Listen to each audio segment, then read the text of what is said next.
Pengutusan rumpun keempat.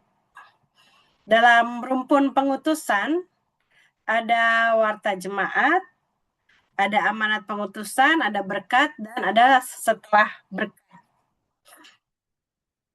Nah, warta jemaat, kenapa warta jemaat ditaruh di pengutusan? Kenapa bukan di awal ibadah saja biar cepat selesai? Bukan, karena warta jemaat itu bagian dari amanat pengutusan. Dia bukan sekadar pengumuman. Nah, ketika jemaat diutus untuk kembali ke tempat masing-masing, warta jemaat ini berfungsi sebagai pengingat akan panggilan dan pengutusan yang akan dikerjakan oleh jemaat setelah ibadah dari gereja selesai. Nah, panggilan dan pengutusan itu bisa berupa kegiatan sepanjang minggu berjalan, minggu yang akan berjalan itu, atau beberapa waktu yang akan datang. Jadi ini alasannya Bapak Ibu, kenapa warta jemaat itu ditaruh di pengutusan. Tapi kadang-kadang ada acara-acara gereja yang menempatkan warta jemaat di awal. Tapi ini tidak rutin ya Bapak Ibu, ini mungkin kalau ada perayaan Paskah, perayaan Natal, perayaan yang lain yang situasinya berbeda, tidak rutin seperti ibadah minggu, ada yang taruh warta jemaatnya di awal. Nah, kalau warta jemaat di awal, dia fungsinya memang sebagai pengumuman, bukan sebagai amanat pengutusan. Jadi bedanya di situ. Dalam ibadah GPIB, warta jemaat dipahami sebagai pengingat akan panggilan dan pengutusan yang akan dikerjakan oleh jemaat seminggu ke depan atau beberapa waktu yang akan datang. Makanya tidak ditaruh di awal. Kalau ditaruh di awal boleh, tapi dia sifatnya sebagai pengumuman. Makna teologisnya yang hilang kalau ditaruh di awal. Nah, isinya warta jemaat, penyambutan jemaat, walaupun penyambutan sudah disampaikan diajakan beribadah. Lalu ada jadwal ibadah sepekan, tapi ini tidak perlu dibaca semua, nanti kita lihat penjelasannya. Lalu pengumuman calon mempelai, calon CD baru, calon baptisan, atau jemaat yang atestasi, baik itu atestasi masuk maupun atestasi keluar. Termasuk juga jemaat yang selesai pembaruan pengakuan. Lalu ada kegiatan gereja, misalnya panitia HUT, panitia Paskah, panitia Natal, dan seterusnya. Lalu laporan singkat keuangan. Terakhir, ucapan terima kasih kepada pelayan firman, khususnya kalau pelayan firman bukan dari jemaat, dan juga misalnya kalau ada paduan suara yang mengikuti, mendampingi, itu juga termasuk sebagai yang disebut dalam ucapan terima kasih. Jadi Bapak Ibu, kalau dilihat dari isinya warta jemaat ini, dalam hal apa dia katakan panggilan dan pengutusan? Ya dalam hal ini, jadwal ibadah ke depan kita dipanggil dan diutus untuk beribadah dalam seminggu ke depan. Lalu pengumuman calon mempelai CD baru, apa panggilan dan pengutusannya? Kita dipanggil dan diutus untuk mendoakan mereka. Biasanya kalau calon mempelai, calon CD baru, calon baptisan diumumkan atau dibacakan di warta jemaat 2 minggu berturut-turut. Maksudnya apa? Maksudnya supaya segenap jemaat ikut mendoakan, ikut mempersiapkan. Lalu kegiatan gereja, kita diutus untuk terlibat, apakah itu berkontribusi dari sebelum kegiatan itu berlangsung, berpartisipasi selama kegiatan itu berlangsung, atau mendoakan kelangsungan acara, kelangsungan kegiatan. Begitu juga dengan laporan singkat keuangan. Ini untuk menjadi pergumulan jemaat dan ucapan terima kasih. Yang perlu diperhatikan, pertama apa nih? Yang dibacakan itu hanya berupa pokok-pokok yang perlu penegasan, karena keterangan lebih lengkap, lebih banyak dapat dibaca dalam warta jemaat yang dibagikan ke jemaat. Kalau warta jemaat, apakah itu dalam bentuk cetak, apakah itu dalam bentuk digital, dia harus dipastikan setiap jemaat mendapat. Harus bisa diakses oleh jemaat. Kalau yang digital harus bisa diakses oleh jemaat, atau kalau yang tidak memiliki gawai yang kompatibel, bisa dipastikan apakah jemaat mendapat yang tercetak. Kenapa begitu? Karena disitulah terdapat panggilan pengutusan yang akan dikerjakan di waktu yang akan datang, seminggu ke depan atau di waktu yang akan datang. Nah, alamat rumah dan laporan keuangan ini sudah ada di warta jemaat yang dibagikan, jadi tidak perlu dibaca secara lengkap. Ibadah keluarga di rumah keluarga ini, misalnya ya sektor sekian di rumah keluarga ini, alamatnya nggak usah dibaca sampai ke nomornya, ke RT-nya dan seterusnya. Itu pertama pengalaman saya ya, yang baca nanti terbata-bata, baru itu panjang, dan akhirnya itu jadi apa? Sia-sia. Lalu cara menyapa. Cara menyapa sama seperti kedua di awal ibadah, pastikan pandangan pelayan 6, P6 terarah kepada jemaat dengan ekspresi wajah yang ramah, layaknya orang bertegur sapa. Saya mengingatkan lagi untuk kesekian kalinya karena ternyata ini perlu pembiasaan. Kalau kita menyapa, itu pastikan wajah kita itu mengarah ke yang disapa.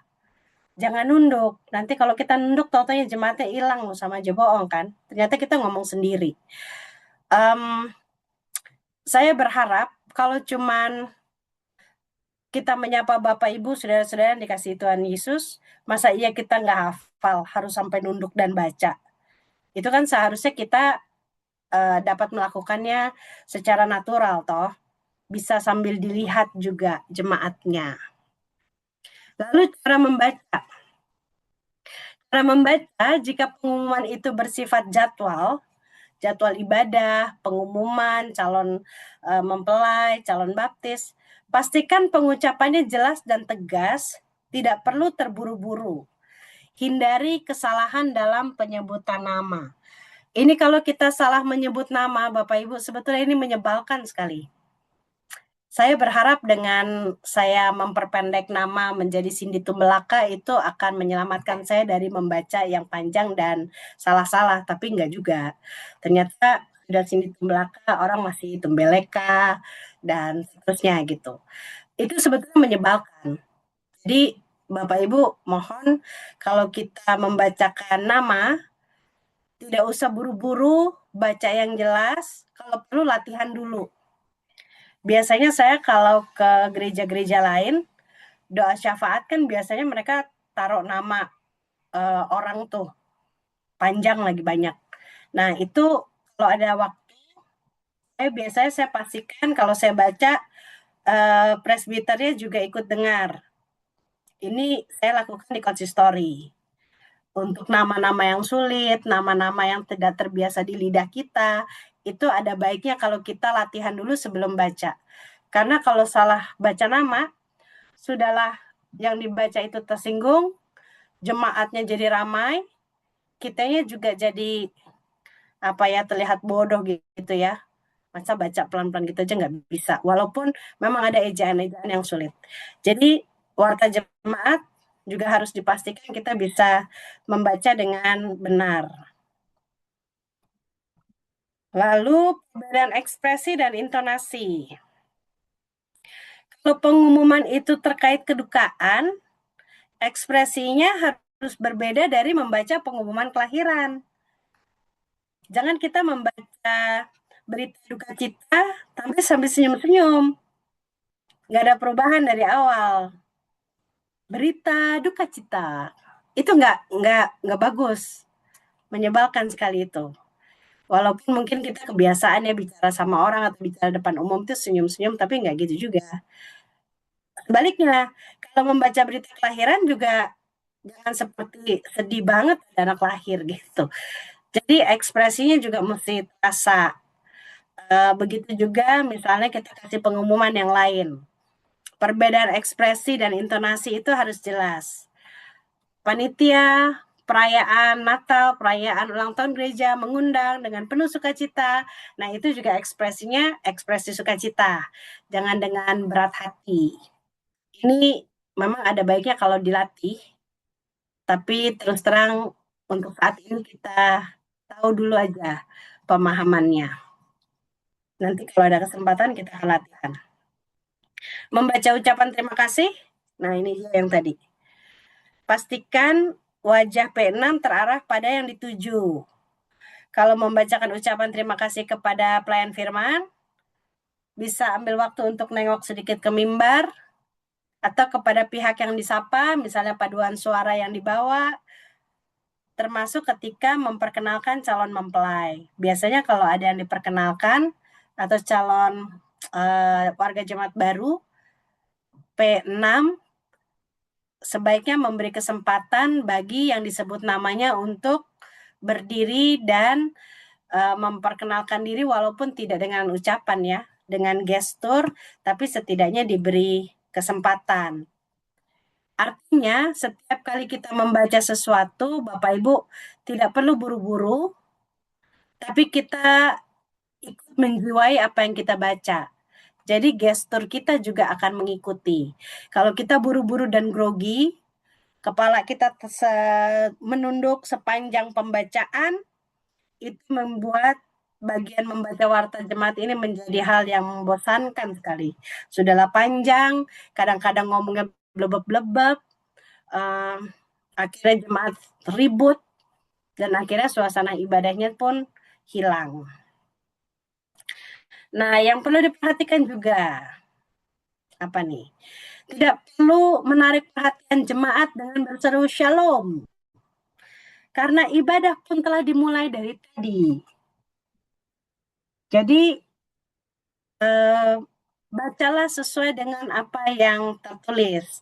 Jadi nggak usah merasa harus membangunkan atau menarik perhatian jemaat dengan mengagetkan jemaat. Tidak perlu minta waktu dan perhatian. Kenapa Bapak Ibu? Karena warta jemaat adalah bagian dari ibadah. Bagian dari yang harus kita lewati. Bukan ini sisipan. Kalau kita membaca pengumuman, mungkin ada sopannya kalau kita mengatakan ini. Minta waktu, mohon perhatiannya, itu kalau kita baca pengumuman. Tapi kalau kita baca warta jemaat, kita tidak perlu minta waktu dan perhatian jemaat, karena warta jemaat adalah bagian dari ibadah.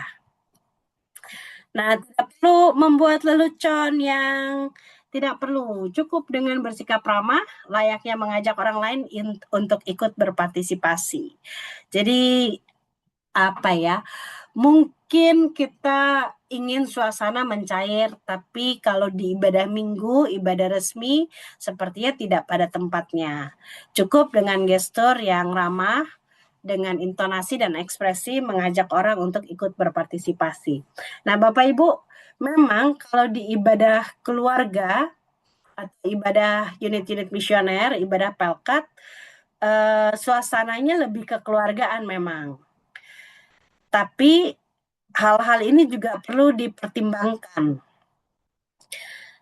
Sama, tidak perlu menarik perhatian jemaat dengan berseru shalom, lalu menunggu jawaban jemaat yang latah juga akan menjawab shalom, atau tidak perlu bilang mohon hening sejenak, mohon dengarkan. Ini bagian dari ibadah, jadi ini bukan pengumuman.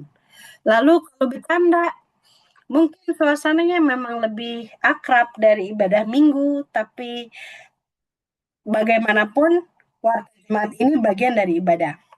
Bukan hanya waktu kita menyampaikan itu masih ibadah, tapi warta jemaat itu sendiri adalah unsur dalam ibadah. Itu mengenai warta jemaat. Berikutnya kita masuk di amanat pengutusan. Amanat pengutusan, pengertiannya adalah penekanan dari khotbah hari itu. Sehingga kalau kita memilih amanat pengutusan tetap harus sejiwa dengan bacaan Alkitab dan tema hari itu. Jadi amanat pengutusannya itu nggak bisa lari sendiri, nggak bisa pilih yang lain, tapi tetap harus baca dulu. Bacaan Alkitab hari itu apa, tema hari itu apa, baru kita simpulkan arahnya ke situ. Nah, itulah yang menjadi amanat pengutusan. Intinya, jemaat diutus untuk melakukan firman Tuhan yang telah didengar dari khotbah tadi, dilakukan dalam kehidupan sehari-hari. Jadi intinya tidak perlu panjang, karena intinya apa yang kau dengar itu yang kau lakukan. Hanya itu saja. Makna teologis. Makna teologis yang mengutus jemaat itu Allah melalui pelayan firman. Sehingga amanat pengutusan sedapat mungkin diambil dari ayat Alkitab, bukan sekadar rumusan yang dibuat oleh penyusun tata ibadah. Boleh kalau ayat amanat pengutusannya berasal dari misalnya terinspirasi dari kata-kata motivasi kah, atau kita bikin sendiri boleh, tapi sebaiknya pada bagian akhir tetap harus ada ayat Alkitab, karena yang mengutus jemaat itu adalah Allah melalui pelayan firman, bukan pelayan firman secara pribadi. Lalu tradisinya, kenapa amanat pengutusan sebelum berkat? Kenapa nggak berkat dulu baru pengutusan? Nah, tradisi memberi berkat setelah diutus, itu kalau Bapak Ibu perhatikan diambil dari peristiwa kenaikan Tuhan Yesus ke surga. Lukas 24 ayat 47 sampai 51 itu menggambarkannya begini. Tuhan Yesus memberikan amanat pengutusannya dulu dengan mengatakan ayat 48, kamulah saksi-saksi dari semuanya ini. Lihatlah, aku akan mengirimkan kepadamu apa yang dijanjikan Bapakku, namun kamu harus tinggal di dalam kota ini sampai kamu diperlengkapi dan seterusnya. Tuhan Yesus memberikan amanat pengutusan dulu, dalam namanya berita tentang pertobatan untuk pengampunan dosa harus diberitakan kepada segala bangsa, mulai dari Yerusalem. Itu pengutusan. Baru setelah itu, ketika ia mengangkat tangannya dan memberkati mereka, ketika ia sedang memberkati mereka, ia berpisah dari mereka dan terangkat ke surga. Kalau Bapak Ibu perhatikan, setelah Tuhan Yesus terangkat ke surga, dalam posisi memberkati murid-murid, tidak ada lagi kata-kata yang disampaikan. Jadi kata-kata yang disampaikan pengutusan itu sebelum Tuhan Yesus memberi berkat. Nah, kita memakai tradisi itu Bapak Ibu. Jadi GPIB memakai pola ini. Diutus dulu, baru diberkati. Ada gereja yang berkati dulu, baru diutus, ada. Tapi kalau kita memakai pemahaman ini, waktu Tuhan Yesus naik ke surga, dia memberikan amanat pengutusan dulu, baru berkat. Teknisnya berkat itu disampaikan oleh pelayan firman. Jemaat mendengar dan menerimanya dalam posisi siap berdiri. Ini amanat pengutusan. Jadi kenapa amanat pengutusan itu berdiri, itu menandakan kita siap diutus. Begitu juga dengan perintah hidup baru. Kenapa kita berdiri? Kita siap diberi perintah. Ini amanat pengutusan tidak terlalu banyak. Ini tergantung penuh pada si pembuat tata ibadah. Ada kalanya amanat pengutusan itu dibuat dalam bentuk bersahutan. Tapi walaupun dia bersahutan, intinya tentang tekad untuk melakukan firman yang telah didengar. Jadi kalau dalam bahasa pendidikan, amanat pengutusan ini boleh dibilang psikomotoriknya. Setelah keluar ibadah, kami harus ngapain, begitu. Jadi sudah berupa perintah amanat untuk melakukan firman Tuhan. Berkat. Di Alkitab ada beberapa rumusan berkat yang dapat dipakai pada akhir ibadah. Bilangan 6, ini yang paling umum, berangkat dari ketika Tuhan berfirman kepada Musa, beginilah harus kamu memberkati orang Israel. Tuhan memberkati engkau dan melindungi engkau. Tuhan menyinari engkau dengan wajahnya dan memberi engkau kasih karunia. Tuhan menghadapkan wajahnya kepadamu dan memberi engkau damai sejahtera. Baru di bawahnya, ini nggak dibaca pada waktu berkat, ada keterangan gini. Demikianlah harus mereka meletakkan namaku atas orang Israel, maka aku akan memberkati mereka. Nah, ini rumusan berkat yang sangat umum dipakai. Mazmur 121 ayat 5 sampai 8. Tuhanlah penjagamu, Tuhanlah naunganmu di sebelah tangan kananmu. Matahari tidak menyakiti engkau pada waktu siang atau bulan pada waktu malam. Tuhan akan menjaga engkau terhadap segala bahaya. Ini salah. Ia akan menjaga nyawamu. Tuhan akan menjaga keluar masukmu dari sekarang sampai selama-lamanya. Ini juga umum dipakai sebagai rumusan berkat. Lalu ada Filipi 4. Damai sejahtera Allah yang melampaui segala akal akan memelihara hati dan pikiranmu dalam Kristus Yesus, dan salam rasuli. Salam rasuli ini sebagai contoh, Bapak Ibu, ada di Filipi pasal 1 ayat kasih karunia dan damai sejahtera dari Allah Bapa kita dan dari Tuhan Yesus menyertai kamu.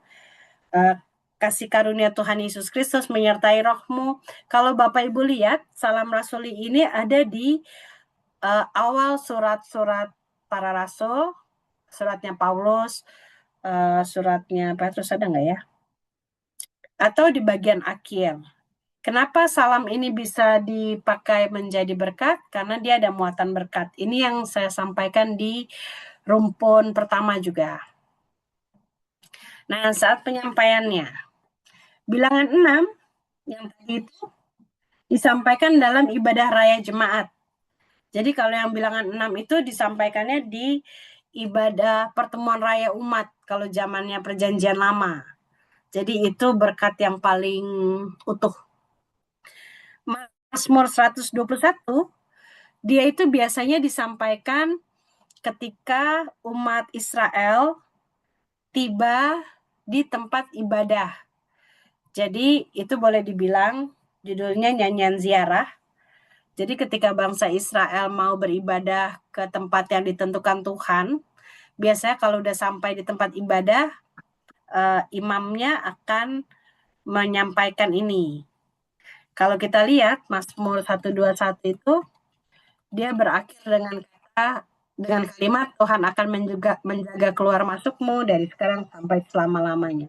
Menjaga keluar masuk itu artinya Tuhan akan mengawal mereka pada saat mereka keluar dari tempat ibadah dan mereka masuk lagi ke tempat ibadah. Jadi keluar masukmu ini nanti Bapak Ibu lihat juga di ulangan 28 kalau nggak salah. Istilah keluar masuk itu maksudnya keluar masuk dari tempat ibadah. Pada waktu mereka keluar, nanti mereka datang lagi. Nah, dalam perjalanan itu dari keluar sampai masuk lagi, Tuhanlah yang mengawal perjalanan itu. Ulangan 28. Ulangan 28 ini biasanya disampaikan dalam rangka perkawinan bisa, rumah baru bisa, mengawali musim tanam bisa. Ini tentang berkat yang diberikan Tuhan kepada umatnya. Dengan catatan, kalau kita hidup berpegang pada perintahnya, kita setia kepada Tuhan, maka semua berkat ini akan menjadi bagian kita. Ayat 1 mengatakan, jika kamu sungguh-sungguh mendengarkan suara Tuhan, melakukan dengan setia segala perintahnya, maka berkat ini akan menjadi bagian kita. Nah, berkat ini, dia banyak bicara tentang kesuburan tanah, kesuburan kandungan, kesuburan ternak. Jadi, berkat ulangan 28 ini bisa disampaikan ketika ada pengantin, baru masuk perkawinan, mau masuk rumah baru, masuk pekerjaan baru, dan seterusnya.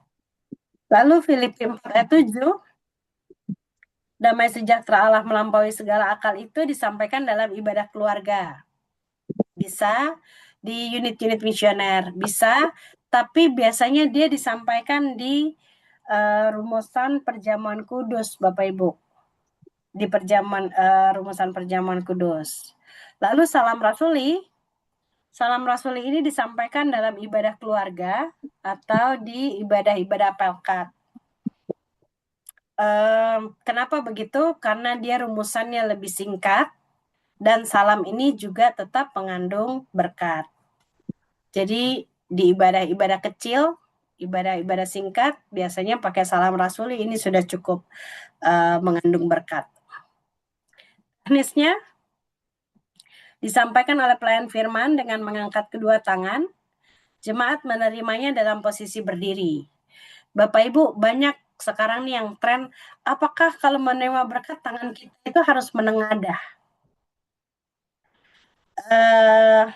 Tahu saya, yang saya mengikuti lokakarya demi lokakarya, tata ibadah GPIB, pembuatan tata ibadah dan seterusnya, tidak pernah dianjurkan gestur menadahkan tangan menerima berkat. Kenapa begitu? Pertama, GPIB itu tidak banyak tidak banyak menekankan gestur. Jadi gestur di GPIB itu berdiri, duduk, berlutut itu pada waktu peneguhan. Jadi apakah boleh menandatangan? Yang pasti itu tidak ada aturan bakunya. Biasanya yang menandatangan itu biasanya kita dapat kalau saya bilang itu hasil pergaulan bebas kita ke denominasi lain itu yang mengajarkan begitu. Jadi mau menandatangan boleh, enggak juga nggak apa-apa. Setelah berkat ini hampir sama dengan waktu awal ibadah. Pelayan firman turun dari mimbar, tidak ada ketentuan yang baku, mau sisi turunnya dari sebelah mana, tergantung pada tata ruang ibadahnya dan keputusan SMJ atau kesepakatan presbiter. Jadi tergantung. Kalau gerejanya ternyata hanya bisa dari satu sisi, ya satu sisi. Tapi ada gereja yang naik dari kiri, turun dari kanan, atau naik dari kanan, turun dari kiri, itu tidak ada ketentuannya. Tergantung dari keputusan SMJ-nya bilang apa, atau kesepakatan presbiter bilang apa. Serah terima Alkitab dilakukan seperti ketika memulai ibadah, tidak perlu ada kata-kata karena jabat tangan, serah terima dan jabat tangan itu simbol yang kuat. Prosesi keluar pun dilakukan persis seperti waktu masuk. Jemaat tetap berdiri sampai Alkitab yang dibawa P1 itu diikuti oleh para F dan presbiter tiba di pintu keluar ruang ibadah. Jadi ini sebetulnya Bapak Ibu sama waktu masuk. Waktu masuk kan kita tetap berdiri dan mata kita, pandangan kita ke arah Alkitab toh. Nah sebetulnya keluarnya juga gitu. Dari serah terima Alkitab, jabat tangan presbiterial, lalu iring-iringan Alkitab dibawa keluar, mata kita, pandangan kita itu mengarah tetap di Alkitab. Jadi jangan buru-buru bubar Bapak Ibu. Memang udah begitulah. Begitulah dia masuk, begitulah dia keluar. Harusnya begitu. Jabat tangan jemaat dilakukan setelah Alkitab berada di pintu keluar. Setelah Alkitab lewat dari pandangan kita, barulah kita bersalaman. Kadang-kadang kita udah gak sabar ya. Tapi prinsipnya, sebagaimana dia masuk, begitulah dia keluar. Kan waktu Tuhan Yesus naik, malaikat juga bilang gitu kan. Dia akan kembali seperti yang kamu melihat dia naik. Jadi Alkitab juga memakai pola yang sama. Ya benar. Begitulah dia masuk, begitulah dia keluar. Jemaat tidak perlu duduk lagi untuk saat teduh. Kenapa? Karena sudah siap diutus. Ini bedanya sama yang pertama. Kalau kita masuk dalam kondisi yang kita bersiap-siap untuk ibadah dengan meneduhkan diri, tapi kalau setelah selesai ibadah, kita sudah disuruh berdiri, menerima amanat pengutusan, menyatakan tekad siap diutus dengan menyanyi lagu pengutusan yang biasanya semangat, lalu kita terima berkat, tidak perlu duduk lagi untuk saat teduh, mata kita mengarah kepada Alkitab yang dibawa keluar, lalu setelah itu kita bisa mengucapkan selamat hari Minggu kepada jemaat di sekitar kita. Jadi setelah berkat, nggak perlu duduk lagi Bapak Ibu. Nah, ini terakhir. Selamat hari Minggu. Selamat hari Minggu itu adalah ungkapan khas orang Kristen yang memaknai hari Minggu sebagai hari perayaan kebangkitan Kristus. Jadi walaupun buat orang Kristen menyampaikan selamat hari Minggu tuh kayaknya biasa ya, sepertinya hal yang sederhana, malah sekarang saya lihat ya ini lagi ya, karena pergaulan bebas, orang yang bukan Kristen pun suka ikut-ikutan selamat hari Minggu. Sebetulnya selamat hari Minggu itu ucapan khas untuk merayakan kebangkitan Kristus. Karena ibadah hari Minggu sejatinya adalah perayaan kebangkitan Kristus yang dirayakan oleh murid-murid sampai sekarang oleh kita setiap hari Minggu, hari kebangkitan Tuhan. Jadi kalau kita mengucapkan selamat hari Minggu, ini bukan basa-basi, ini bukan buat lucu-lucuan, ini bukan buat sembarangan, tapi ini ada pesan perayaan tentang kebangkitan Kristus. Sampai di sini Bapak Ibu.